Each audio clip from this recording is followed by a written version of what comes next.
Picture this, you're halfway through a DIY car fix, tools scattered everywhere, and boom, you realise you're missing a part. It's okay, because you know whatever it is, it's on eBay. They've got everything, brakes, headlights, cold air intakes, whatever you need. And it's guaranteed to fit, which means no more crossing your fingers and hoping you ordered the right thing. All the parts you need at prices you'll love, guaranteed to fit every time. eBay, things people love. Over the last 75 years, over 10,000 chemicals have been introduced to our food supply. Yet the EU only allows 300 food additives. But at Thrive Market, we bring our members the highest quality brands and restrict more than 1,000 ingredients found at conventional grocery stores. Making the switch is easy with our Healthy Swap scanner, which finds better versions of all your favorite pantry, snacking, and home essentials without the added junk, dyes, and fillers. Plus, it's all delivered straight to your door. So if you're looking to shop at a grocery store that actually cares about your health, go to thrivemarket.com/podcast and you'll get 30% off your first order and a free gift.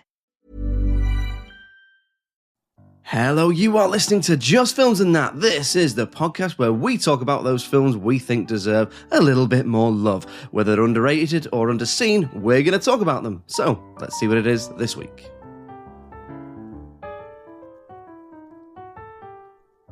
Hello, yes, welcome back to another episode of Just Films and That. I'm Josh Hallam and I'm joined as ever by my co-host Jamie Allett. And Jamie, how are you doing? You okay? I'm good, mate. I'm good. Festive. How are you? Yes, yeah, I'm very well, thank you. I had a very lovely Christmas. How was yours? Oh, great. I had turkey. That we cooked that properly, unlike last year, so not too many trips to the toilet for the old Allerton household. Oh, that's good. How was your Christmas? Yeah, good, thank you, good. Right, well, let's get stuck into it then. Lots to talk about this week, I imagine. So this is our in-between-mas episode. So every year, between Christmas and New Year, we pick a film we think's, it's not a Christmas film, but it's a perfect film for this time of year where you don't know what day it is. You're completely existing off cheese and ham and port and Quality Street or whatever. And the film I've chosen is Space Jam from 1996. So spoiler warnings if you've not seen it.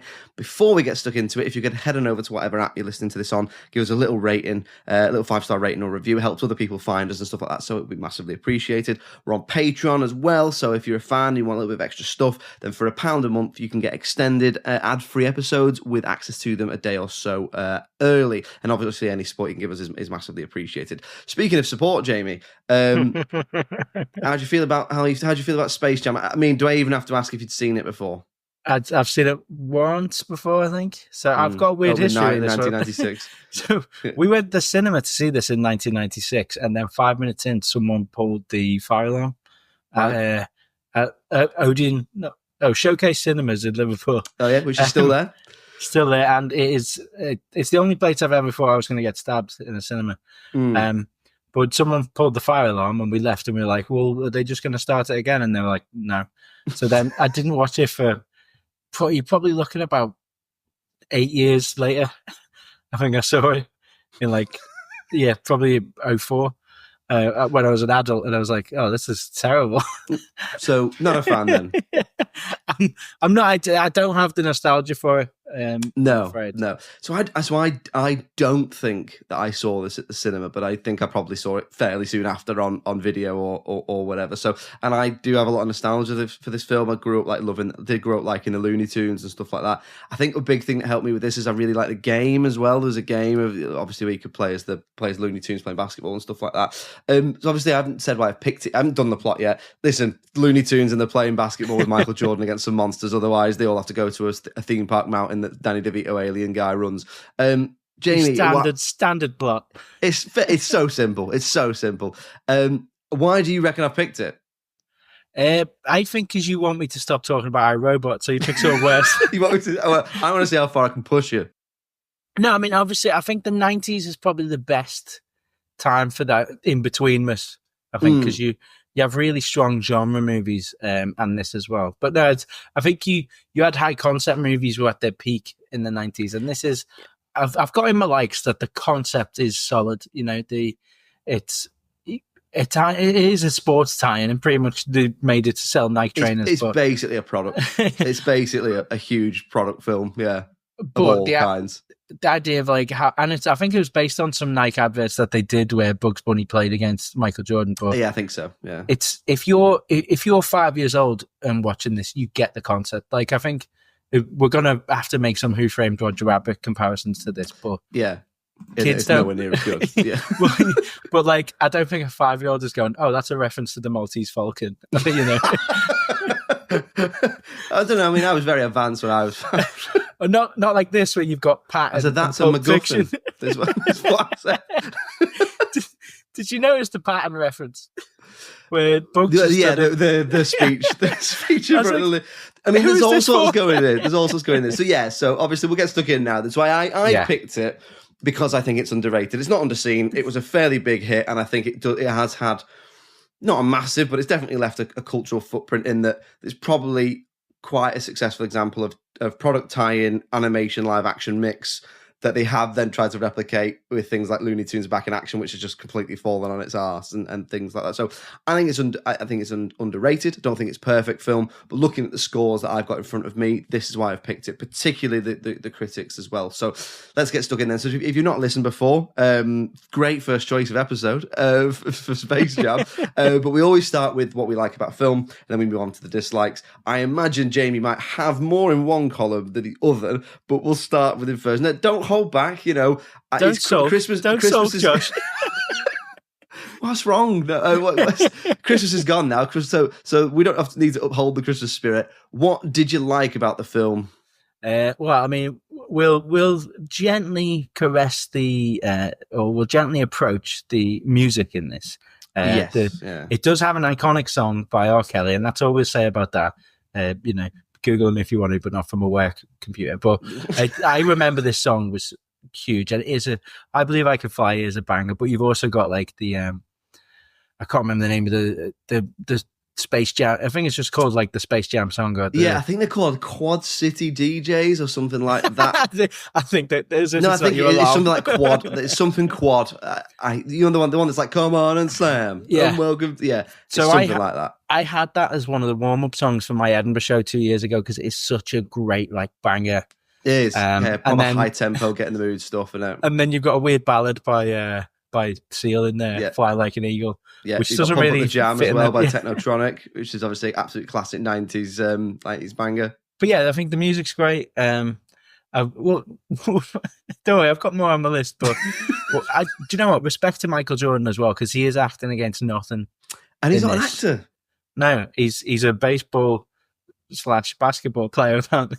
Yeah, and I think he did try and... I don't follow American sports, but he did try and play baseball, didn't he? So I think it was like 93 or 94, so like 2 years before this, and it's quite meta that they actually rip into what he did was stupid, like where he tried to get... He quit basketball and went to play baseball and was atrocious. And like, given the size of the egos on most athletes, that's quite ballsy to be like, you know what, as soon as it happened, it's like Gerrard making fun of the slip against Chelsea straight away. Yeah. Hello to our American listeners. Yeah. Google that. But you know what I mean? Like, I think he's happy to kind of rip himself. I mean, on one hand, I think he is, considering he's not an actor, he's, you know, he is a very polished product of an athlete, you know, if not the most polished product of an athlete, certainly from an American point of view. He's like there almost at the time. He's like their Beckham or whatever you want to call it, you know, Tiger Woods. Well, I suppose the equivalent now would be LeBron James, which is why they put him in the sequel, which we just do not need to touch on. But maybe the sequel, they were iRobot on us, where they made the sequel, so we didn't think this was that bad. But he does do a good job, considering A, he's not an actor, and B, like you said, he's acting against, at the most, a tennis ball with people doing the voices to him off camera, and at no point do you think he's a really... I mean, he doesn't get a massive emotional journey or anything like that, but he still does okay, doesn't he? Yeah, he does all right. And I mean, it was also, they were kind of pioneering stuff on this. Like, I've heard a couple of behind the scenes stories about this, especially they knew so little when they were filming on set that they went to someone who was like good at animating over live action. And they'd had people in jumpsuits run around on the court, like run in front of Jordan and do stuff with the ball. And the animators were like, I can't you would have been better off leaving this blank. You also have got is like someone who's 6 foot in a green jumpsuit when this is meant to be Daffy Duck, who's 2 for 5 in front of him. So what do you want me to do? Like draw a digital Michael Jordan? I can't do that. So they have to spend way more money than they thought if they just approached the right people at the start. So, and you can kind of feel that ramshackleness to this because there's no story, but maybe that's a bit endearing to some people, I think, because it's not. It's sort of concept only. Michael Jordan plays basketball with the Looney Tunes against some other cartoons, but it is strong in the concept, but it is also, it's almost like its strength is its concept and its weakness is its concept at the same time. I mean, I do think for a large part, the mix of animation and live action does look great. There's the odd bit where they try and go a blend or a CGI, particularly with Wayne Knight. There's a bit with Wayne Knight's character, and there's a bit where they fold Michael Jordan into a ball, and it just looks shite. It just looks like a PS1 cutscene or something like that. But it's nearly 30 years ago, and it still looks pretty good. And the work that would have gone into making it look like this, I do think it pays off. Yeah, and obviously we're children of like hand-drawn animation time, so it's always nice to see that kind of level of care taken in. And I think the actual better story in this is the other NBA players who've lost their powers. And I think Charles Barkley's probably got the most charisma out of all the live-action people. Yeah, Muggsy Brogues is okay, I think, as well. Yeah, he's quite funny in that. Well, I love my mama, that guy bit. They managed to get an erection joke in there as well for the kids. Oh, and they get a wanking in a overcoat joke in as well. Did you get a wanking in an overcoat? They get a wanking. They get a going out on the piss with Madonna joke, an erection joke, and a wanking in a trench coat joke in the same 5-minute montage. And there's a bit where Bugs first meets Lola, and he goes stiff as a board, which is obviously like the look how stiff he is. He's got bone, hasn't he? But I think the other All-Stars are actually pretty funny. Like they have that funny sketch where they're going along in the wheelchairs, but 3 of the tall ones are walking behind, and they do the stormtrooper they're just head. So tall as well. Yeah, it's insane. It's insane. You look at Michael Jordan, and he is shorter than them, and he's 6'6". But what's weird is because they're doing like stuff. Because I've seen Looney Tunes before, I know the noises because they're all just loud noises for kids to be distracted, pretty much. Yeah, pretty much. Yeah. But every time I cut to the live action world, I was actually more interested. I was like, oh, this is quite funny. Like watching Charles Barkley show up to that like kids game, and then they're like, you're not Charles Barkley, you're just a loser who looks like him. Absolutely. What he's doing, walking around there on his own. At the time, I don't know. But is there anything else for you, or should I get into mine? Just the last thing, I did laugh quite a few times at Bill Murray. Like Bill Murray when he said throw away that camera when Wayne Knight is taking pictures, Michael Jordan gets kidnapped. I was like, that's even though he hates this, Bill Murray, I think, hates this film. Hates the fact that he's in it. But like he's in it because Ivan Reitman produces it, and I think for me, Ivan Reitman's fingerprints are all over this. Oh yeah, in a good way. I read some things that maybe he possibly directed it, and he's just got to produce a note. Because this Joe, I think his name's Joe Pitker. Pitker, I think it is, and he had. I don't think he directed anything, or if not much. If he had directed before, he's a music video guy, and it looks like he went back to music videos afterwards. So a little bit like the guy who did sort of Blade 2, and then absolutely ruined his career with A League of Extraordinary Gentlemen, and went, that's it.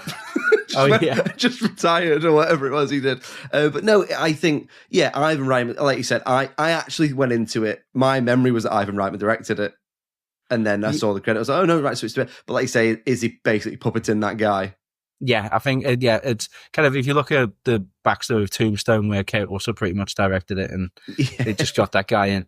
You'll get Tombstone into anything, won't you? Your ability to reference the film Tombstone... You wait till next year when every single week we can't do Tombstone again. And do you know what I would say finally is the second half of the actual game where they get to do Looney Tunes shit is fun. Like as soon as I saw the TNT in the basketball hoop and it was Wile E. Coyote, I was like, yeah, this is what I wanted the whole time. So you think it needs a bit more of that? Yeah, I think because it's also like there's character bits where you. Like, for me, the highlight of this is when I think Sylvester talks about what the plan is to beat the aliens. What's actually his plan to eat Tweety Bird.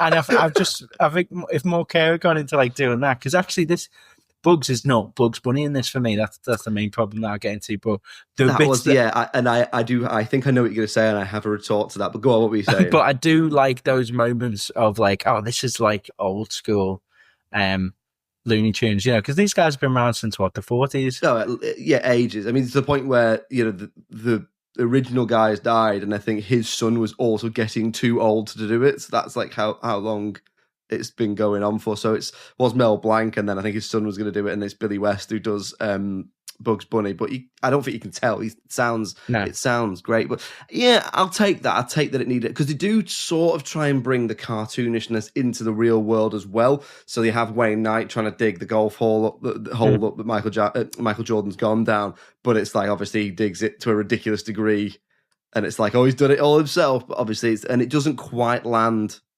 as well as the stuff. They've made a choice that this isn't the real world, because in the real world there would be like a search on for Michael Jordan, and the fact that he shows up at a baseball game in an alien spacecraft and no one says anything, and that his kids are nonplussed that their dad has been missing for like 2 days, and that they just accept that the Looney Tunes are in their bedrooms or whatever. Which again, I quite like that. So I do think it does a good job of that thing of what a lot of good family films do is they put you on the kids' side.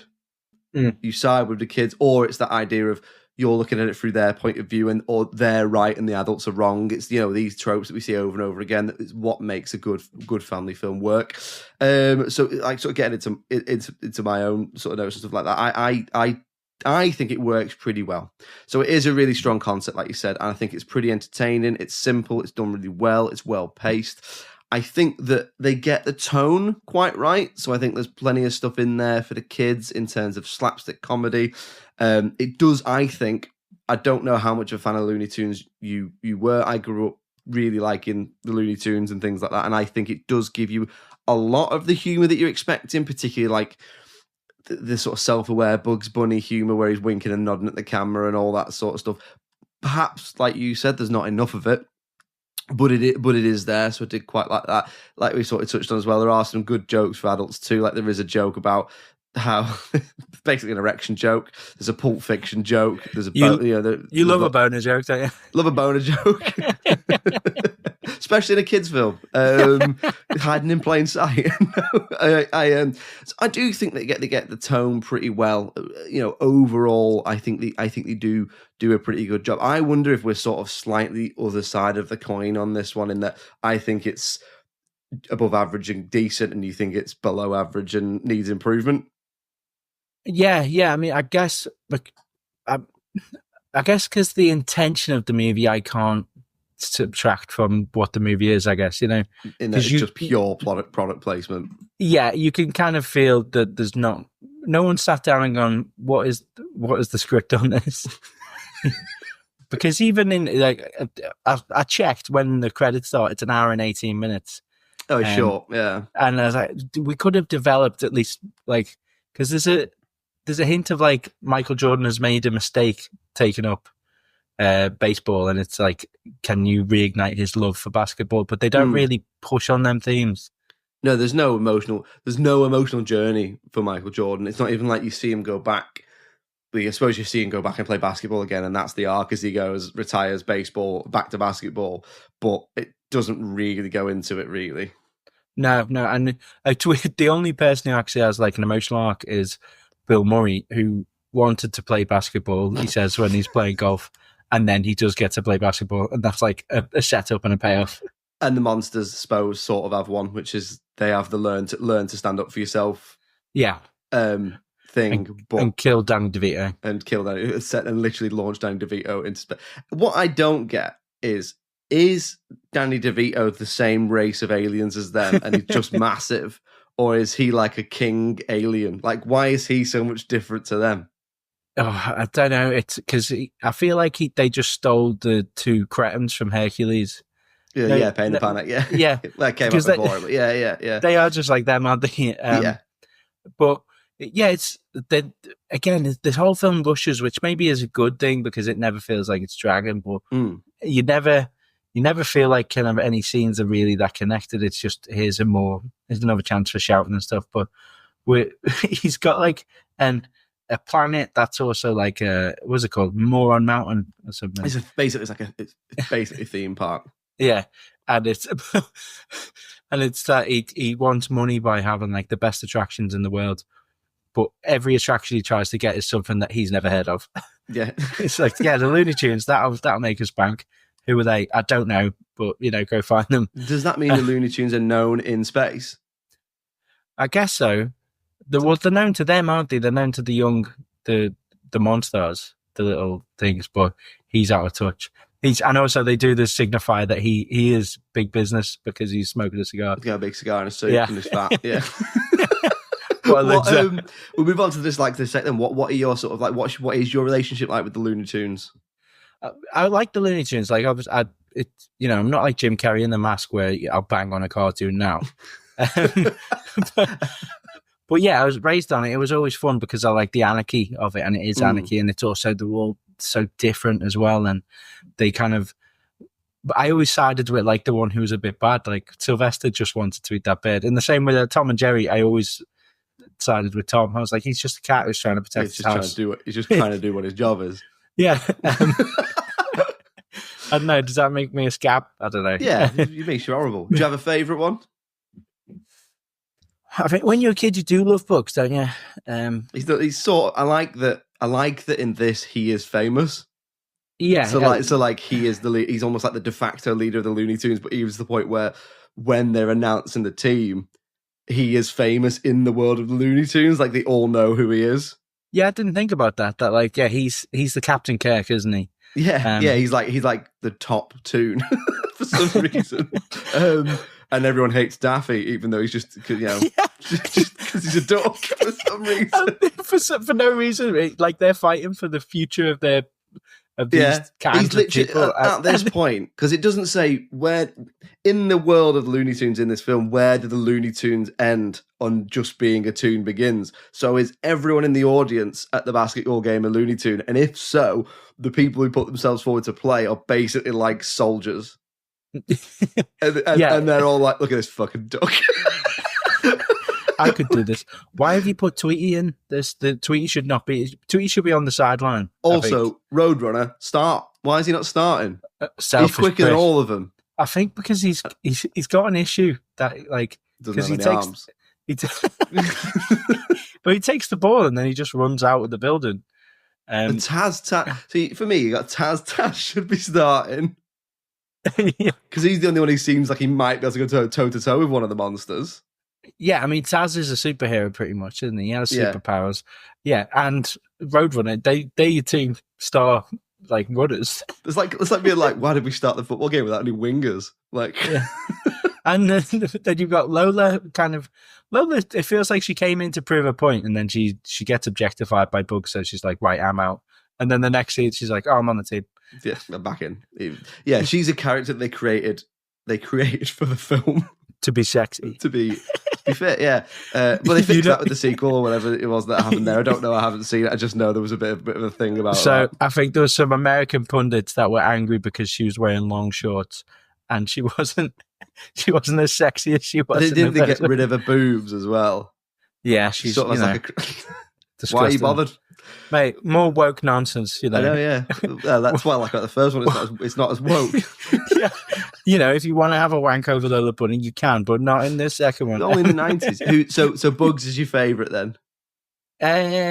Yeah, I mean, I do like Marvin the Martian, I thought, because he was always quite odd. And have you seen in the trivia, they said that Marvin the Martian is the referee in this because he's got a foot in both camps because he's from space, but he's also a Looney Tune.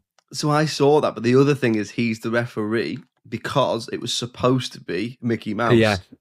So that's a little bit. I didn't know that. I didn't realize that there are digs at Disney all the way through this film. Like at one point, doesn't he say what sort of Mickey Mouse operation would do something? He goes, what sort of Mickey Mouse operation would call a sports team the Ducks? And they've actually got the Anaheim Ducks, I think. Which I always thought was a Mighty Ducks joke. Yeah, I thought that. Yeah. But it's actually more real life than that. I read that Marvin was the second best thing to Mickey Mouse because he has a foot in both camps, like you say. But I think he's perfect for it because like, I mean, he might have been too distracting, and also he's too fair. You know, you need someone who Marvin kind of you can see him just not understanding what's going on in the game. And he sort of just disappears anyway. Yeah, it's not like he doesn't make a call. Yeah, he's just there to start the game. No, there's not even at no point does even Michael Jordan go, "Where's the ref?" But then also, like, you're a kid, so it doesn't matter when you watch this. But the like at one point you could be shot through the chest by a shotgun, like Sylvester is, or Daffy. And then at other points, if one of the monsters lands on you, like when it happens to Bugs, it's like, oh my God, are you okay? And you're like, hang on, they're fucking cartoons, they're fine. At one point, Tweety Pie is in an iron lung.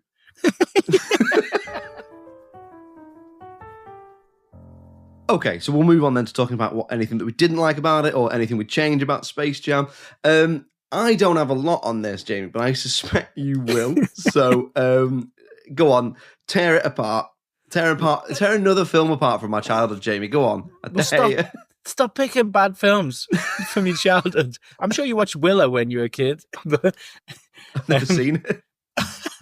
Oh, mate. So my top note that I've got is that this is not really a movie. Like, in terms of what you need for a film, there's Michael Jordan doesn't really have a character in this, I don't think. There are issues with kind of the Bugs Bunny that we know and love. I think this is where you said you probably got a comeback for, and it was well documented that one of the kind of original Looney Tunes crew, he said his criticism was that Bugs would never ask for help. So I read that and I thought, well, there is no film then. Yeah, I don't mind that. They just come down and take him away. But I think because they needed to add a love interest, they couldn't just add a female basketball player. They had to say this. So Bugs is like he's always like on the back foot around Lola, and also he the only Bugs Bunny thing that he manages to do in this for me is when he tricks the monsters into when he puts the note in the book and says, "Oh no, it says here you've got to let us play." I would have liked to see that pepper a bit more, like that he's messing with them somehow. Because he's the whole point of Bugs Bunny is that he's the smartest man around. He always outsmarts whoever's around him. Yeah, and I would have liked to just seen a bit more of that. Even like if he got trick Michael Jordan into doing it or something. Yeah, it's if he told him that you can't go home, and then he just that's weird because Michael Jordan takes this all very well in his stride, doesn't he? Like, he just goes, "Yeah, well, I'll do it then." But there's not even like I think there would have been added tension of if you help us with this, then we'll send you back home. But instead, it's like, oh no, you can always just wander back and forth. We'll get Wayne night. We'll go to your house and pick up your shorts. If you want, let you go and pick up your shorts. Yeah. What? Why did they go instead of him? But I think there should have been some more tension there. Yeah, I would agree. I think I would agree a lot with that. I don't think I care as much, but I do agree with sort of what you're saying there, which is that Bugs Bunny gets to do his Bugs Bunny in the first 10, 20 minutes where he does the whole, does he have long ears like this and does he bounce around like this? He does that and then he tricks them. And then once the game starts, he just is a basketball player. That's just sort of all he is. So I do get that. Then the other point as well, I would agree in terms of obviously it is a film because it was released in the cinemas, whatever you want to call it. But it's more an event, isn't it? It's a product placement come event to the point where they even did the whole thing of crediting Bugs Bunny as if he's the actor and Michael Jordan. It was like Bugs Bunny, Michael Jordan, whereas it's Bugs Bunny isn't real. So I do get that. I mean, it's pretty bad for product placement, isn't it? Yeah, I mean, they even make a joke of it, don't they? I think Wayne Knight says, like, let's go get a McDonald's and have a Gatorade. Michael Jordan actually was linked to. So it's not even like all the things he mentions Michael Jordan actually had sponsorship for. Yeah, which, like, it's. I think they call putting a hat on it, where it's like, just because you're calling out the product placement in this doesn't mean that you're not throwing product placement at us. Yeah, it's like when the later Bond films where they're just like, God, he's just shagging all the time. But he still is.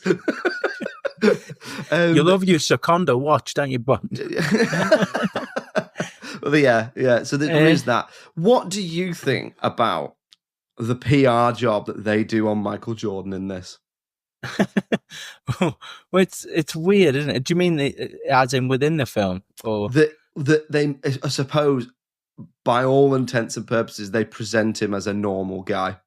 Oh yeah, Like, I mean, his house is just approachable, and his as house if he is doesn't just live on in the a street. People drive past and seem to sort of say hello as if they're his neighbours, not as if they recognise him as being famous. But I don't know. So yeah, it's that he is.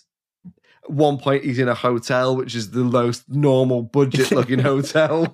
I mean, Michael Jordan's worth back. I mean, okay, it's the 90s, so perhaps it's not as silly as it is now, but he's more than an athlete at this point. He has rebranded the sport almost. He's got the Jordan thing going, the Nike deal going on, which if you've seen Air, which I would recommend, is quite interesting about how all that came about and stuff like that. So he is athlete come celebrity, but he is one of the most famous men in the world at this point.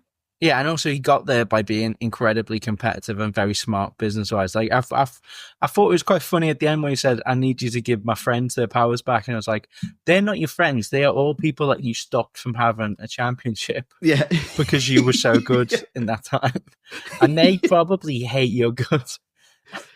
And when he does give them the talent back, they appear to be in just a gym in the middle of nowhere where would be swarmed with paparazzi. Because, he's such a dick to them as well. When he comes back, he's like, "I'll give you back whatever little power you started with." And I don't even know and it's like, this is your fault. You didn't warn them. You could have recruited them. But you could have told them. They were going through like this big, existential crisis. He could have just sent one of the Looney Tunes to be like, "By the way, your powers have been nicked and we're just playing to get them back." Yeah, so there is a real, and it's not that like I don't know enough about Michael Jordan to have a bad thing to say about him, but I did think I've never noticed before. I was like, oh, he just lives in a normal house, does he? He just lives. You can just knock on his house and be like, "All right," and his dogs. And it might have a servant, but it never says. It could be one of their mums that's doing the cooking in it, and it's like. I did notice he does name his dog after Charles Barkley. I was like, the dog's named after his biggest rival. Okay, so let's move on to talking about the critical reception then. So, just to remind you, I picked this because I think it is underrated. The scores then, we get the IMDb, we get the Rotten Tomatoes audience, we get the Rotten Tomatoes critics, and then we work out the average, and then we decide, is it underrated? So, Jamie, how do you think it did, and what would you roughly give it? Oh, so I mean, I'd probably give this like a 4. I'm sorry, Josh. Yeah, it's okay. You've got shit taste, but that's fine. I feel like this is one. It's because with kids' films, like critics could just wash over it, couldn't they, and be like, "I'll just give it a 3-star." I reckon it's probably in the 5s or the 6s for critical review. I know that it was a smash when there was a box office smash. Yeah, I mean, it's not underseen, and it's. I think people are going back and watching it. Maybe not loads, but it'll pop up on telly every now and then and stuff like that. I think millennials have kind of kept onto it because there's also that funny thing about the website still being up, which was like, which is gone now. Because of stupid the second one, because they made a fucking sequel where apparently, spoiler warnings, Bugs Bunny dies. Does he? Apparently, genuinely, my brother-in-law told me, and I was like, "That sounds made up." And he gets shivved in the prison, doesn't he? Yeah, he gets killed whilst he's awaiting to testify against. Like Moon Mountain sends they were guards. Yeah. But anyway, yeah. Apparently it's awful. Although based on the scores, you might think this was awful. So perhaps it is worth a watch. Have you seen the second one? No, I've got no interest. I think. No, I haven't. I think it's weird that they kept saying sport. Yeah, well, there was a rumor that they approached Tony Hawk's to do to do what I think Skate Jam it would have been called or something, but that would have been fun if they just kept it alive. But which is also it's mad because the amount of money this made, you're just printing money, but then they went off and it took them 20 years to make another one, and then they made the most obvious joke about Michael Jordan and Michael B. Jordan. Which, I've not seen it, but I would have put my mortgage on them making that joke, and they did. Well, I know that the main villain is called Al. Go with him, and it's Don Cheadle. Don Cheadle, yeah. Anyway, we're not talking about that one. So you think you give it about a 4, and you think it'll get about a 6. So obviously, if it was that, you think it was overrated. Yeah. Okay. If it's on a 3, then it's underrated. Right. Well, okay. Well, it's not that bad. Okay, it's not that bad. I'll rip that plaster off now. So if you go over to IMDb, you get 6.5 out of 10. I'd say that's about right. It's not perfect, but I think it's perfectly entertainable. 6.5, whatever you want to call it. The audience on Rotten Tomatoes, they give it a similar 63%. Again, I think that's fairly okay. The critics give it 44%, which is a little bit over what you would have said. So the critic score is the main reason I picked it. That averages out to 5.7 or 57%, but I'm picking it really because of that critic score. So I think 44% is underrated. Now, do you think it's still underrated, or would you change your mind, or should we put it to a vote? I mean, we can put it to a vote. I think nostalgia maybe is going to bring that over the line. Yeah. But I think it's a 4 out of, so I still think that's overrated. Okay. And I know, Josh, I meant to come on this show and we talk about films that are underrated and underseen. And this is 3 times now we've been like, no, that's dog shit. Well, that's the point. That's the point. Yeah. If we just agreed on everything all the time, there'd be no point to this. But so I tell you this, I can't be bought, okay? You got your integrity, haven't you? You got your integrity. But yeah, okay, well, we'll put it to a vote then. So I think it's underrated and Jamie's wrong. So we'll see what everyone says. Well, there we are. The In-Between-mas special, Space Jam. We're at an impasse. We cannot agree. I think it's underrated, and Jamie doesn't. So we'll put that to a vote. Head on over to all our social medias or to our Twitter account and vote, or get in touch and let us know why you think Jamie is in the wrong.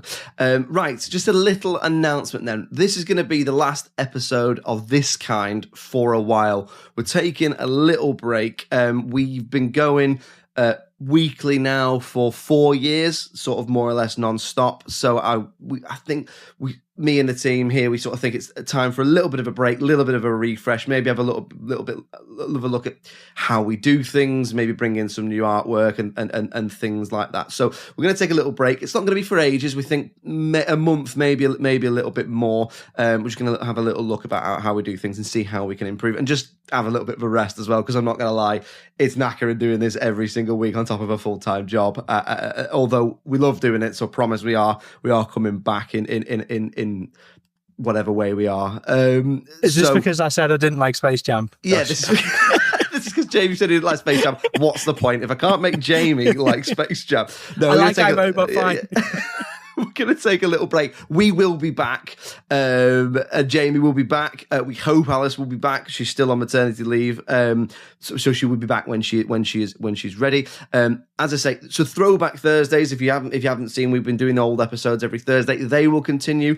If new films come out that I get a chance to go and review, they will continue as well. It will just be the regular Tuesday episodes that will stop, whilst we just have a little look at how we can improve and refresh and rest and things like that. If in the meantime you want something to fill the hole, Jamie has another podcast, Best Movie 2. If you click in the link in the show description, it's in there, where Jamie basically will talk to a guest each week. It's been me about 7 times now, about the best movie for any given situation. So, for example, what's the best movie in between Christmas and New Year? Is it Space Jam? Yeah, Jamie's wrong. And we'll still be active on the social media as well. So thanks very much for listening to us this year. We hope you had a great Christmas. We hope you had a great 2024. And we hope 2025 is good to you. We think it'll be good to us as well. We're just taking a little bit of time to rest and refresh, but we will be back, we promise. Thank you very much. Happy New Year and all the best. We'll see you in a couple of months or a month or so. It's cheerio. It's goodbye from me. Cheerio. Bye.